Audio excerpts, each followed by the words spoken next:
నమస్తే. పాకిస్తాన్‌కు భారత ఆర్మీ చీఫ్ అలాగే డిఫెన్స్ మినిస్టర్ ఇద్దరు గట్టి హెచ్చరిక జారీ చేశారు. ఒక స్ట్రాంగ్ మెసేజ్ ఇచ్చారు. రెడ్ లైన్ దాటితే పాకిస్తాన్ హిస్టరీ, జియోగ్రఫీ 2 మారిపోతాయి అంటూ ఒక స్ట్రాంగ్ మెసేజ్ ఇచ్చారు. దీనికి కారణం ఏంటంటే సర్క్రీక్ అనేటువంటి ప్రాంతంలో పాకిస్తాన్ మిలిటరీ ఇన్ఫ్రాస్ట్రక్చర్‌ను ఎక్స్‌పాండ్ చేస్తోంది అనేటువంటి సమాచారం రావడంతో ఈ హెచ్చరిక ఇవ్వడం జరిగింది. అసలు ఈ సర్క్రీక్ వివాదం ఏంటి? ఇది ఎప్పుడు మొదలైంది? దీని గురించి కాస్త డీటెయిల్‌గా తెలుసుకునేటువంటి ప్రయత్నం చేద్దాం. నాతో జాయిన్ అవుతున్నారు ఈ డిస్కషన్‌లో అంతర్జాతీయ వ్యవహారాల నిపుణులు మామిడి గిరిధర్ గారు. గిరిధర్ గారు నమస్తే. నమస్తే రాజు గారు. గిరిధర్ గారు, నమస్తే. ఈ సర్క్రీక్ వివాదం అనేది చాలా మందికి కాశ్మీర్ గురించే తెలుసు. ఈ సర్క్రీక్ వివాదం గురించి చాలా మందికి తెలియదు. ఎప్పటి నుంచో ఈ వివాదం కొనసాగుతోంది. రాజ్‌నాథ్ సింగ్ గారు చాలా గట్టి హెచ్చరిక ఇచ్చారు. ఈ మధ్య కాలంలో ఇంత స్ట్రాంగ్ మెసేజ్ మనం ఇదే ఫస్ట్ టైం చూస్తున్నాం. ముందుగా మీ ఇనిషియల్ రిమార్క్స్.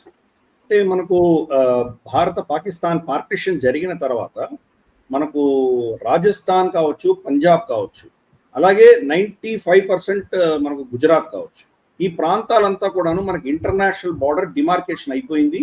ఇద్దరి మధ్యలో వివాదం లేదు.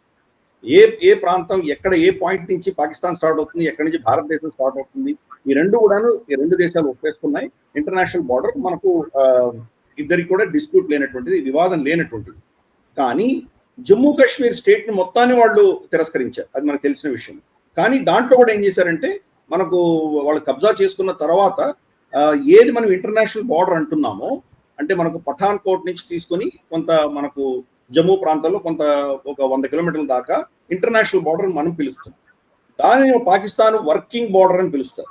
సో ఈ దాంట్లో కూడా పెద్ద డిస్ప్యూట్ లేదు. ఎందుకంటే ఆల్రెడీ 71 యుద్ధంలో మనం సీజ్ ఫైర్ ఏదైతే చేశామో, సీజ్ ఫైర్ అయిన తర్వాత దాన్ని లైన్ ఆఫ్ కంట్రోల్ కింద నిర్ధారించిన తర్వాత ఏ పాయింట్ నుంచి ఏ పాయింట్ దాకా లైన్ ఆఫ్ కంట్రోల్ ఉంటుంది, ఏ చెట్టు, ఏ పుట్ట, ఏ రాయి, ఏ నాలా, ఇవన్నీ కూడా ఫిక్స్ అయిపోయినాయి. కాబట్టి దాంట్లో కూడా వివాదం లేదు. లద్దాఖ్లో వచ్చేసరికి లద్దాఖ్లో ఒక ప్రాంతం ఒక పర్టికులర్ పాయింట్ దాకానే అది మార్క్ చేశారు. దాని తర్వాత ఇది ఉత్తరాన స్ట్రైట్ గా నార్త్ కు వెళ్తుంది అని చెప్పి దాంట్లో రాస్తుంది. నార్త్ అన్నది వాళ్ళే పాకిస్తాన్ ఏమి ఇంటర్ప్రెట్ చేస్తుందంటే నార్త్ ఈస్ట్ కు వెళ్తుంది అంటుంది. మనం కాదు, స్ట్రైట్ నార్త్ వెళ్తుంది అని చెప్పి ఆ మధ్యలో ఉన్నటువంటి భాగం సియాచిన్ ప్రాంతాన్ని అంతా కూడా మనం అధీనంలో తీసుకున్నాం, 80 దశకంలో తీసుకున్నాం. అది కూడా ఇప్పుడు కూడా వివాదాస్పదమే. ఎందుకంటే దాని లైన్ ఆఫ్ కంట్రోల్ అని పిలవము, ఇంటర్నేషనల్ బార్డర్ అని పిలవము, వర్కింగ్ బార్డర్ అని పిలవము. అక్కడ ఏమంటామంటే యాక్చువల్ గ్రౌండ్ పొజిషన్ లైన్ అంటాం. అంటే అక్కడ ఎవరు శక్తి ఎక్కడ ఉన్నారు అన్న దాని మీద AGPL అని దాన్ని పిలుస్తారు. అది మనకి ఇప్పుడు ఉన్నటువంటి డిస్ప్యూట్స్ లో అదొకటి మేజర్ డిస్ప్యూట్. రెండవది ఇప్పుడు మనం ఈ రోజు చర్చించబోయేటువంటి సర్క్రీక్ అన్నటువంటి సర్క్రీక్ అన్నది మనకు గుజరాత్, సింధ్ మధ్యలో ఉన్నటువంటి ఈ ప్రాంతం. ఇది దాన్ని గతంలో దాన్ని బాణ్ గంగా అని పిలిచారు. బాణ్ గంగా అన్నదాన్ని ఒక బ్రిటిష్ ఆఫీసర్ పేరిట సర్ క్రీక్ అని పేరు పెట్టారు. క్రీక్ అంటే మనకు తెలుసు, క్రీక్ అంటే ఒక నాలా లాంటిది అనుకుందాం. సముద్రంలో వెళ్ళేటువంటి మనకు సింధు నది, సరస్వతి నది రెండు కూడాను అక్కడ కచ్, గుజరాత్ లో ఉన్నటువంటి కచ్ ప్రాంతం కావచ్చు, లేదా పాకిస్తాన్ లో నుండి సింధ్ ప్రాంతంలో కావచ్చు, సముద్రంలోకి వెళ్తాయి. సముద్రంలోకి వెళ్ళేటప్పుడు ఆ చీలికలు పాయలుగా చీలిపోతుంది. చీలిపోయి అది అంత సముద్రంలో కలుస్తుంది. ఆ కలిసే దగ్గర సముద్రం నీళ్లు ఉప్పెన వస్తూ ఉంటుంది. మనకు హై టైడ్స్ ఉన్నప్పుడు ఉప్పెన లోపలికి వస్తాయి నీళ్లు, అది లేనప్పుడు లో టైడ్స్ ఉన్నప్పుడు నీళ్లు ఇక్కడి నుంచి వెళ్తూ ఉంటాయి. కాబట్టి ఆ మార్షీ ల్యాండ్స్ ఉంటే అక్కడ మనుషులు ఉండడం చాలా కష్టం. ఆ ప్రాంతంలో ఈ వివాదం ఉంటుంది.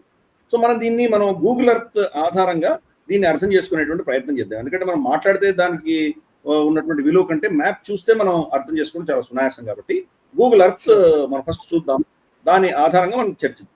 ఎస్ సార్, గూగుల్ ఎర్త్ మనకు కనిపిస్తుంది. సో దీంట్లో మనం చూడొచ్చు, ఇది గుజరాత్, కరెక్ట్. ఇది మనం చూడొచ్చు, ఇది గుజరాత్, ఇది గుజరాత్ లోని కచ్, ఇది చూడొచ్చు. ఇప్పుడు నేను జూమ్ చేస్తాను. ఇది ఇంటర్నేషనల్ బార్డర్. ఎల్లో లైన్ అనేది ఇంటర్నేషనల్ బార్డర్. ఎల్లో లైన్ అనేది ఇంటర్నేషనల్ బార్డర్. దీంట్లో మనం చూస్తే కనుక మన రోడ్డు ఆ ఇంటర్నేషనల్ బార్డర్ కంటే చాలా దూరంగానే ఈ ప్రాంతం అంతా, ఈ మార్షీ ల్యాండ్స్ ఏవైతే ఉన్నాయో అక్కడ లేకుండా ఇక్కడే మన రోడ్స్, మన ఇన్ఫ్రాస్ట్రక్చర్ అంతా కూడా ఈ వైపునే ఉన్నది. ఇక్కడ చివరి పాయింట్ వచ్చేసి నారాయణ సరోవర్ అన్నటువంటి ప్రాంతం ఉంది. అక్కడ కోటేశ్వర్ మహాదేవ్ మందిర్ మనం చూడవచ్చు. కోటేశ్వర్ మహాదేవ్ మందిర్ ఇక్కడ ఉంటుంది. Koteshwar Mahadev Mandir last point literal గా మనం వెళ్ళగలిగింది. దాని తర్వాత ఓన్లీ మన PSF వాళ్ళు మాత్రమే గస్తీలు తిరుగుతారు. ఇది సర్ క్రీక్ ఏరియా. ఈ ప్రాంతం అంతా కూడా సర్ క్రీక్ ఏరియా. ఇక్కడ ఈ స్ట్రెయిట్ లైన్ మనం ఏదైతే చూస్తున్నామో ఈ చివరి వరకు పిల్లర్స్, అంటే మనకు అక్కడ మార్క్ చేసి ఇంటర్నేషనల్ బార్డర్ ని మార్క్ చేసి రెండు దేశాలు కూడా ఒప్పుకున్నాయి. ఇంతవరకు ఇద్దరికి వివాదం ఏమీ లేదు. ఇక్కడి నుంచి ఈ 96 కిలోమీటర్ల ఈ సర్క్రీకే ఇప్పుడు వివాదాస్పదం అయింది. దీన్ని మనం జూమ్ చేసి చూసామంటే ఇక్కడంతా మార్షీ ల్యాండ్, ఎవరు ఉండలేరు ఇక్కడ. కానీ ఈ చివరి గస్తీ తిరగడానికి మన బిఎస్ఎఫ్ వాళ్ళ పోస్ట్ ఇక్కడ ఉంది. ఇక్కడ మనం చూడొచ్చు, western most point of India అని పాయింట్ ఉంటుంది ఇక్కడ. సో ఇది మనం చూస్తే కానీ ఆఫ్ కోర్స్ ఇది వేరే బొమ్మ పెట్టారు దీంట్లో, బట్ వెస్టర్న్ మోస్ట్ పాయింట్ ఇది. ఇక్కడ మన గస్తీ తిరిగేటువంటి మన బోట్లు, మన ఏవైతే మన బిఎస్ఎఫ్ బోట్స్ ఉన్నాయో అవి వెళ్తూ ఉంటాయి. ఈ యొక్క ప్రాంతాన్ని డిస్ప్యూట్ చేస్తున్నారు. ఈ యొక్క సర్క్రీక్ అంటే ఇక్కడి నుంచి ఇక్కడ దాకా ఈ 96 కిలోమీటర్లు డిస్ప్యూట్. మనం ఇప్పుడు దీంట్లో మనం చూసామంటే కనుక ఇక్కడ మ్యాప్ చూసి మ్యాప్ ఆధారంగా మళ్ళీ ఫర్దర్ గా డిస్కస్ చేద్దాం, తర్వాత మళ్ళీ గూగుల్ ఎర్త్ వద్దాం. సో ఇప్పుడు ఈ మ్యాప్ లో అంటే కరెక్ట్, ఇప్పుడు మ్యాప్ చూసామంటే మనం మ్యాప్ లో మనం స్పష్టంగా చూడొచ్చు, అక్కడ ఉన్నటువంటి సర్క్రీక్ లో మనకు గ్రీన్ లైన్ ఒకటి, రెడ్ లైన్ ఒకటి, రెండు కనిపిస్తున్నాయి సర్క్రీక్ మధ్యలో. కనిపిస్తున్నాయా? పాకిస్తాన్ క్లెయిమ్ లైన్ వచ్చి గ్రీన్ లైన్. వాళ్ళు ఏమంటారంటే 1914లో జరిగిన ఒప్పందము, అక్కడ ఉన్నటువంటి కచ్ రాజుకి సింధ్ ప్రావిన్స్ కి మధ్యలో జరిగిన ఒప్పందం ఆధారంగా ఈ సర్క్రీక్ అన్నటువంటి ప్రాంతంలో ఈస్టర్న్ మోస్ట్ పాయింట్ అన్నది బార్డర్ అని చెప్పేసి వాళ్ళు దాన్ని క్లెయిమ్ చేస్తారు.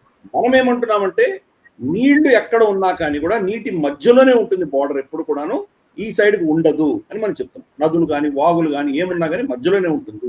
మనం అదే 2014లో వాళ్ళు చెప్పినటువంటి దీంట్లోనే పాయింట్ నెంబర్ 9లో వచ్చేసి ఈస్టర్న్ మోస్ట్ పాయింట్ అని చెప్పిన, మళ్ళీ పాయింట్ నెంబర్ 10లో మధ్యలో ఉండాలి అని చెప్తారు. కాంట్రడిక్షన్స్ ఉన్నాయి.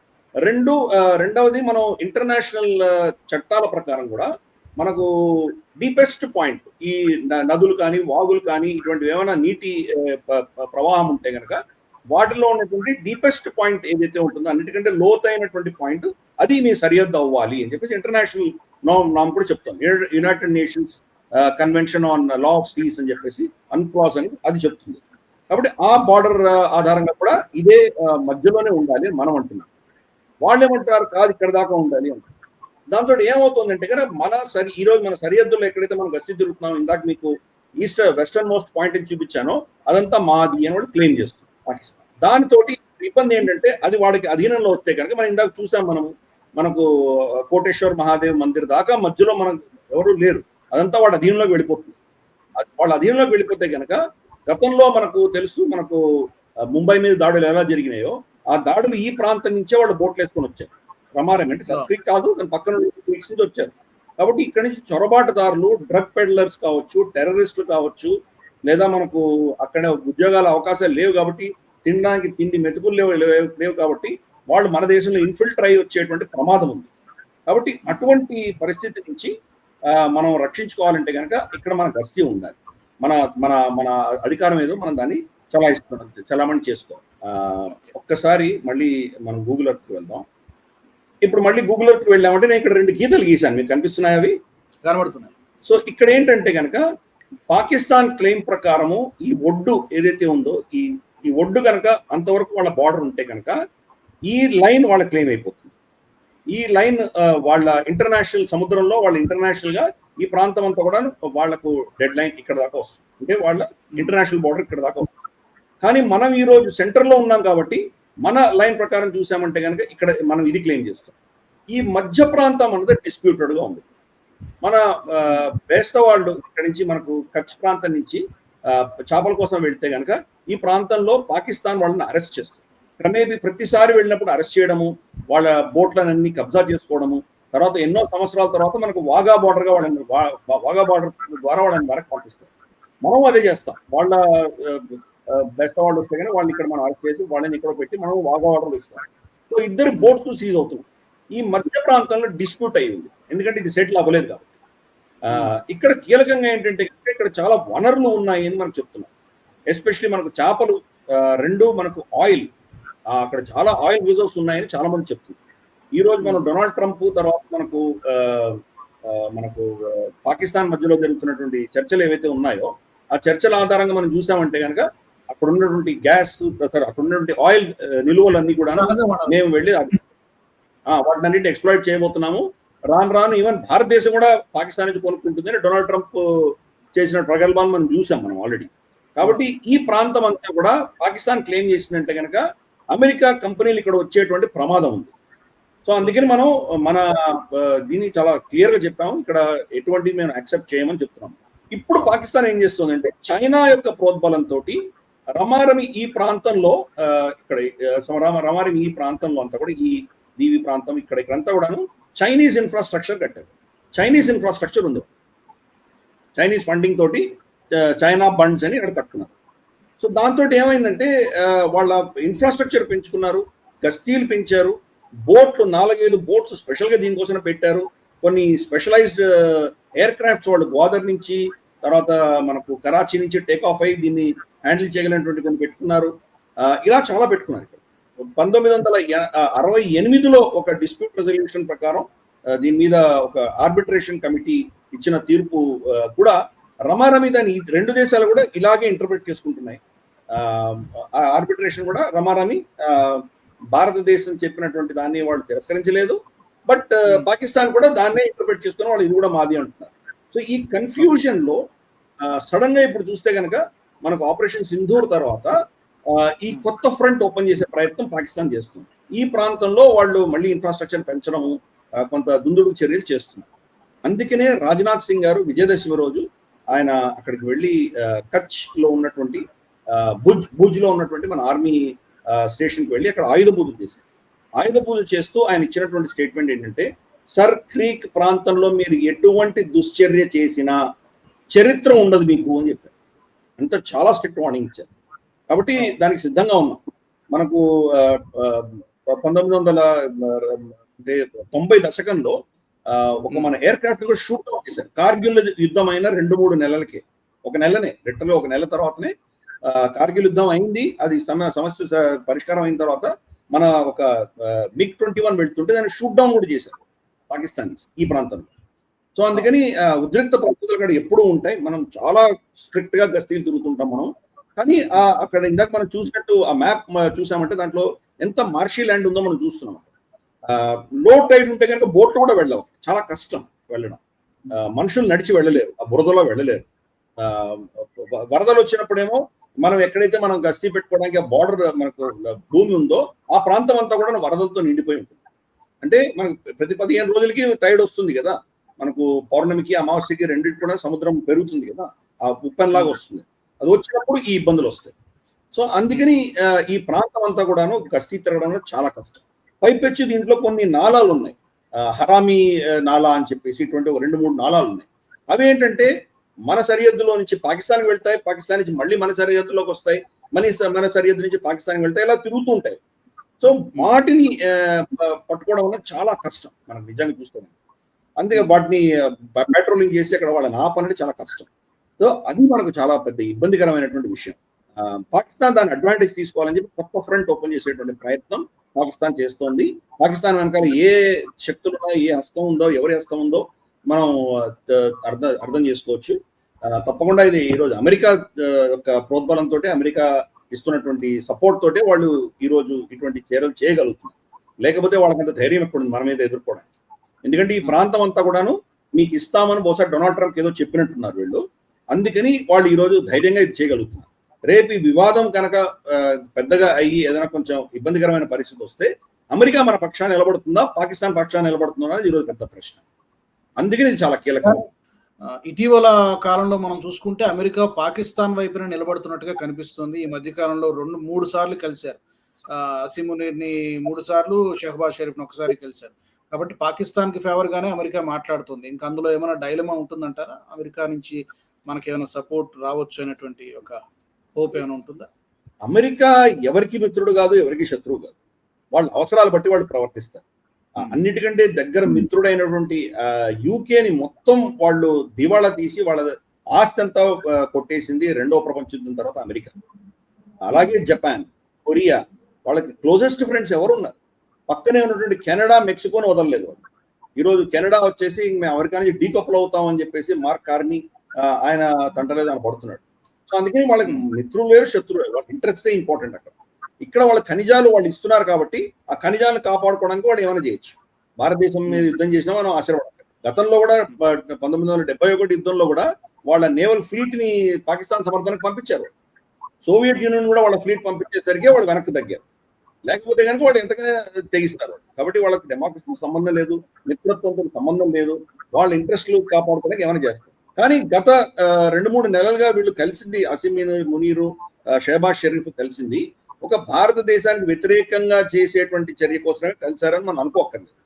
అమెరికా అవసరాల కోసం వాళ్ళని అఫ్ కోర్స్ దానికి ప్రతిఫలంగా పాకిస్తాన్ కోరేది మన మీద శత్రుత్వంలో వాళ్ళని సమర్థించమని కోరుకుంటారు. సో ఆ బార్గెన్ లో బహుశా అమెరికా వాళ్ళకి సమర్థించినా మనం ఆశ్చర్యపడక్కర్లేదు. కానీ అది అమెరికాకి మన మీద అక్క కాబట్టి చేస్తున్నారు మనం అనుకోక్కర్లేదు. అది పాకిస్తాన్ కోరింది కాబట్టి, పాకిస్తాన్ నుంచి వాళ్ళకి కావాల్సినవేవో అవసరాలు తీరుస్తున్నారు కాబట్టి దానికి ప్రతిఫలంగా వాళ్ళు మన మీద ఏదైనా చేస్తే కనుక అమెరికా వాళ్ళని సమర్థించవలసిన పరిస్థితి రావచ్చు. ఒక ట్రాన్సాక్షన్ లాంటి రైట్, అటువంటి పరిస్థితి మనం చూడవచ్చు. ఇక్కడ మనం చూస్తే కనుక మొదటిసారి అసీం మునీర్ని లంచ్కి పిలిచినప్పుడు మరుసటి రోజే మనకి ఇరాన్ లో దాడి జరిగింది, అది తెలుసు. అలాగే ఇప్పుడు డొనాల్డ్ ట్రంప్ 20 పాయింట్ ఫార్ములా ఏదైతే మనకు గాజాకు సంబంధించి ఆయన రిలీజ్ చేశారు, దాని గురించి మనం ఒక వీడియో కూడా చేసాం మనం. సో దానికి సంబంధించి పాకిస్తాన్ దగ్గర నుంచి వాళ్ళు కూడా దాన్ని సమర్థం ఇచ్చే దిశగా వాళ్ళ మీద ఒత్తిడి తీసుకురావడానికి పిలిచినట్టు మనకు అర్థమవుతుంది. మూడవది అఫ్ కోర్స్ డొనాల్డ్ ట్రంప్ వ్యక్తిగతమైనటువంటి స్వలాభం కోసం వాళ్ళతో మైత్రి పెట్టుకున్నాడు. ఆ క్రిప్టో కరెన్సీలు ఇన్వెస్ట్మెంట్ కావచ్చు, లేదా వాళ్ళకు ఉన్నటువంటి మైన్స్ ఏమున్నాయో అవన్నీ కూడా అమెరికన్ కంపెనీస్ తీసుకోవాలని ప్రయత్నం, వీటి దృష్ట్యా కూడా మనం దాంట్లో ఆ దృష్టిలో చూడొచ్చు. అన్నిటికంటే కీలకమైందంటే చైనాని కౌంటర్ చేయాలి. మనం పదే చెప్తున్నాం, చైనా ఇన్ఫ్లుయెన్స్ తగ్గించడానికి కోసం అమెరికా మళ్ళీ పవర్ కలుపుతుంది. గతంలో ప్రభుత్వాలు ఎస్పెషలీ డెమోక్రాట్ ప్రభుత్వాలు పెద్దగా పట్టించుకోలేదు. ఒబామా ఎస్పెషలీ మనకు సౌత్ చైనా సీలో ఫ్రీడమ్ ఆఫ్ నావిగేషన్ పేరిట గతంలో అమెరికన్ షిప్స్ వెళ్తూ ఉండేది. ఒబామా హయాంలో మొత్తం ఆపేసేసరికి చైనా ఇప్పుడు రెస్ట్రిక్షన్స్ పెట్టింది. ఆ తైవాన్ కి చైనాకి మధ్యలో ఉన్నటువంటి నీళ్లలో ఏ షిప్ వెళ్ళడానికి వీల్లేదు అని రెస్ట్రిక్షన్స్ పెట్టారు. సో మళ్ళీ ఇప్పుడు అమెరికన్ ప్రభుత్వం ఇటువంటివన్నీ కూడా చైనా ఇన్ఫ్లుయెన్స్ ఎక్కడెక్కడ పెరుగుతుందో అక్కడ మళ్ళీ వాళ్ళ ఇన్ఫ్లుయెన్స్ పెంచుకునే దిశగా ప్రయత్నాలు చేస్తున్నారు. దాంట్లో భాగంగానే ఈరోజు పాకిస్తాన్ లో కూడా వాళ్ళ ఇంట్రెస్ట్ పెరిగింది అమెరికా. సో ఇన్ని యాంగిల్స్ మనం దాంట్లో చూడాలి. దీంట్లో భారతదేశ వ్యతిరేకత అమెరికాలో ఉంది కాబట్టే చేస్తున్నారు మనం అనుకోకర్లేదు. భారతదేశాన్ని కంట్రోల్ చేయాలి అన్నటువంటి ఆలోచన వాళ్ళకు ఉన్నది, పాకిస్తాన్ వాడుకోవాలి అన్నటువంటి ఒక స్ట్రాటజీ వాళ్ళకు ఉన్నది, దాన్ని మనం కాదనట్లేదు. కానీ ఈ సర్క్రీక్ అన్నది ఇప్పుడు కొత్తగా వచ్చినటువంటి ఈ వివాదం అన్నది మనం ఆ దృష్టిలో అర్థం చేసుకోవాలి. ఇది ఎప్పటి నుంచో ఉంది, ఆల్మోస్ట్ 1947 నుంచి ఉన్నటువంటి డిస్ప్యూట్ ఇది. పాకిస్తాన్ కు మనకు ఉన్నటువంటి సరిహద్దుల్లో తేలనటువంటిది ఇద్దరు ఒప్పుకోనటువంటి ప్రాంతాల్లో ఈ రెండే ఉన్నాయి. ఒకటి సర్క్రీక్, ఒకటి రెండవది సియాచిన్. మిగతాది LOC కూడా ఒప్పుకున్నాం. ఏ రాయి, ఏ చెట్టు, ఎక్కడ, ఏ నాలా అని మనం ఆల్రెడీ ఒప్పేసుకున్నాం, దానికి పాయింట్స్ పెట్టుకున్నాం. కాబట్టి అక్కడ కూడా వివాదం లేదు. దో మనం ఆవలి వైపు ఉన్న ప్రాంతం అంతా మనదే అని మనం చెప్తున్నా కానీ కూడా లైన్ ఆఫ్ కంట్రోల్ మాత్రం మనం ఒప్పేసుకున్నాం, వాళ్ళు ఒప్పుకున్నాం, మనం ఒప్పుకున్నాం, సంతకం పెట్టుకున్నాం. ఈ AGPL అన్నది సంతకం పెట్టలేదు, సర్క్రీక్ అన్నది సంతకం పెట్టలేదు. ఈ రెండూ కూడాను మనకి ఇంకా ఇప్పుడు కూడా వివాదం ఉంది. దాన్ని వాడు ముందుకు తీసుకెళ్లే ప్రయత్నం ఈరోజు పాకిస్తాన్ చేస్తుందంటే సడన్ గా వాళ్ళ ధైర్యం ఎక్కడి నుంచి వచ్చిందో అర్థం చేసుకోవాలి. అయితే సార్, ఇది చివరిగా ఈ సమీప భవిష్యత్తులో ఏదైనా are they going to do something, లేదంటే ఒక కవ్వింపు చర్యలాగా మాత్రమే దీన్ని మనం తీసుకోవాలా, లేకపోతే ఏమైనా దుస్సాహసం, రాజ్నాథ్ సింగ్ గారు అన్నట్టు ఏదైనా దుస్సాహసం చేస్తే ఈసారి మా ఆపరేషన్ సింధూర్ 2.0 చూస్తారు, కానీ అసలు మ్యాప్ లోనే లేకుండా చేస్తామని చెప్పి చాలా ఘాటుగా స్పందించారు ఉపేంద్ర ద్వివేది గారు కానీ, రాజ్నాథ్ సింగ్ గారు కానీ. ఏమైనా చేసే అవకాశం ఉందా నియర్ ఫ్యూచర్ లో, రాబోయే నెల రోజుల్లో? ఒకవేళ చేస్తే మన తాలూకా యాక్షన్ ప్లాన్ ఎలా ఉండే అవకాశం? అంటే నిజంగా వాళ్ళు మనల్ని అక్కడ కౌంటర్ చేసే శక్తి వాళ్ళ దగ్గర లేదు. ఎందుకంటే మన నేవీ వాళ్ళ నేవీ కంటే చాలా సుపీరియర్. ప్లస్ పైపెచ్చు మనకు ఎయిర్ ఫోర్స్ కానీ, మన గస్తీలు తిరుగుతున్న BSF కానీ, మనం యాక్చువల్గా నేషనల్ స్టాఫ్ లో డిఫెన్స్ రౌండప్ లో ప్రతి వారం మనం దాని గురించి చర్చిస్తున్నాం.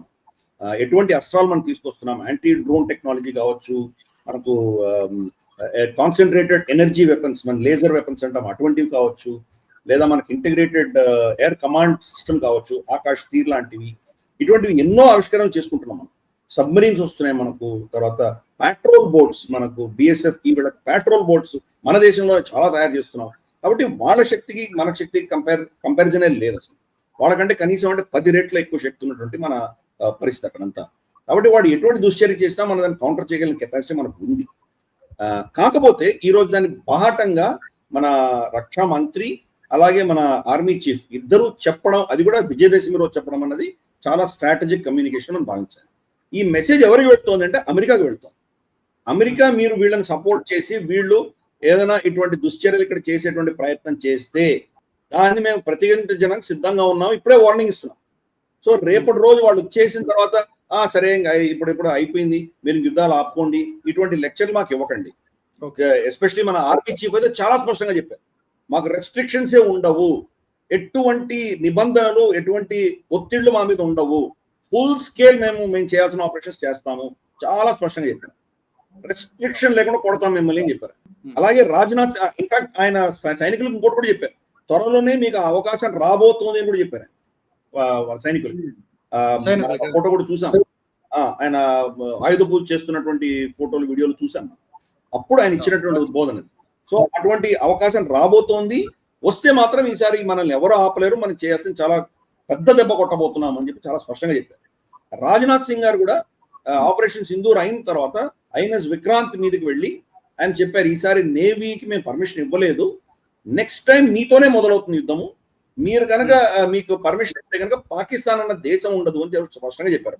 సో కాబట్టి పాకిస్తాన్ కి చాలా స్ట్రిక్ట్ కమ్యూనికేషన్ ఇస్తున్నాము. ఆలోచన కూడా చేయకండి, మీరు సర్క్రీక్ గురించి మీ మనసులో ఆలోచన ఉన్నా మేము దాన్ని ఆలోచన తుడిపేస్తాం, మీ బుర్రనే తీసేస్తాం, అంతటి చర్య మేము చేయబోతున్నామని వార్నింగ్ పాకిస్తాన్కి ఇస్తున్నాము. పాకిస్తాన్కి బహుశా ఎవరి సమర్థనతో ఇది చేయాలనుకుంటుందో ఆ సమర్థన ఇచ్చేటువంటి వాళ్ళకు కూడా మనం ఈ కమ్యూనికేషన్ ఇస్తున్నాం. ఇది అక్కడ ఉన్నటువంటి విషయం. అది సర్క్రీక్ అంటే ఎవరో మన ప్రజలకు తెలియదు అని మర్చిపోయారు, తెలిసిన వాళ్ళు చాలా కొద్ది మంది ఉన్నారు. సడన్ గా ఇప్పుడు ఎందుకు దాన్ని లేవనెత్తారు, విజయదశమి రోజు ఇవన్నీ చెప్పారంటే కానీ దానికి నేపథ్యం ఇంత ఉంది అని అర్థం చేస్తారు. మీరు అన్నట్టుగా ఇది డైరెక్ట్ మెసేజ్ పాకిస్తాన్ కి, ఇండైరెక్ట్ మెసేజ్ చైనాకి, ముఖ్యంగా అమెరికాకి. సో అండ్ వాడినటువంటి పదాలు కూడా చూస్తే హిస్టరీ అండ్ జియోగ్రఫీ రెండు మారిపోతాయంటే, ఒక విధంగా చెప్పాలంటే ప్రపంచ పటంలో పాకిస్తాన్ అనేది లేకుండా చేస్తామనేటువంటి ఒక మెసేజ్ పాకిస్తాన్ కి వెళ్ళింది. మీరు అన్నట్టు మరి ఆపరేషన్ ఇంకో విషయం చెప్పారు, కరాచీకి ఇక్కడి నుంచి దారి ఉంది అని చెప్పారు. అది కూడా గుర్తుంచుకోండి అని చెప్పి కరాచీ నుంచి చాలా దగ్గర, సర్క్రీక్ నుంచి కరాచీ చాలా దగ్గర. సో అందుకని మాకు ఇక్కడ మీరు ఎవరు చేశారంటే కరాచీ ఉండదు అని చెప్పేసి మేము వార్నింగ్ ఇస్తున్నాం. కరాచీ మీ పోర్ట్ ఉండదు అని చెప్పలేదు, కానీ ఇక్కడి నుంచి కరాచీకి వెళ్ళే దారి ఇక్కడి నుంచే ఉంది అని కూడా ఆయన చెప్పడంలో దాని అంతరార్థం అది. సో మీరు ఇక్కడ టచ్ చేస్తే మేము కరాచీని టచ్ చేస్తామని చెప్పేసి ఆయన వార్నింగ్ ఇవ్వడం అనేది మనం అర్థం చేసుకోవాలి. Back of or lose Karachi అన్నట్టుగా మాట్లాడారు. వి హోప్ చూద్దాం మరి ఏం జరుగుతుందో. ఆపరేషన్ సింధూర్ 2.0 కూడా చూడాల్సి వస్తుందా ఏంటనేది we have to wait and see. Thank you very much Giridhar garu, ధన్యవాదాలు ఫర్ యువర్ డీటెయిల్ అనాలిసిస్. మరి మా ప్రేక్షకులు కూడా ఈ అంశానికి సంబంధించి మీ యొక్క అభిప్రాయాలను మాకు తెలియచేయవచ్చు. మరి ఆపరేషన్ సింధూర్ 2.0 జరగబోతోందా, మన ఆర్మీ చీఫ్ కామెంట్స్ కానీ లేకపోతే రాజ్నాథ్ సింగ్ గారి కామెంట్స్ కానీ మనం ఎలా అర్థం చేసుకోవచ్చు? తప్పకుండా మీ అభిప్రాయాన్ని కామెంట్ సెక్షన్లో పెట్టండి. అలాగే మా నేషనలిస్ట్ హబ్ నుంచి, NH టీవీ నుంచి ఇంకా ఎలాంటి టాపిక్స్ మీరు కోరుకుంటున్నారో అది కూడా మీరు కామెంట్స్ ద్వారా మాకు చెప్పచ్చు. మరొక అంశంతో మళ్ళీ మనం కలుసుకుందాం. జై హింద్. ఈ వీడియో మీకు నచ్చినట్టయితే లైక్ చేయండి, 10 మందికి షేర్ చేయండి. అలాగే కామెంట్ల రూపంలో మీ అభిప్రాయాలను మాతో పంచుకోండి. Nationalist hub group of channels ను సబ్స్క్రైబ్ చేసుకుని తెలుగునాట జాతీయవాద జర్నలిజాన్ని ప్రోత్సహించండి. ఈ వీడియో కింద ఉన్న బెల్ ఐకాన్ పై క్లిక్ చేయడం మర్చిపోవద్దు.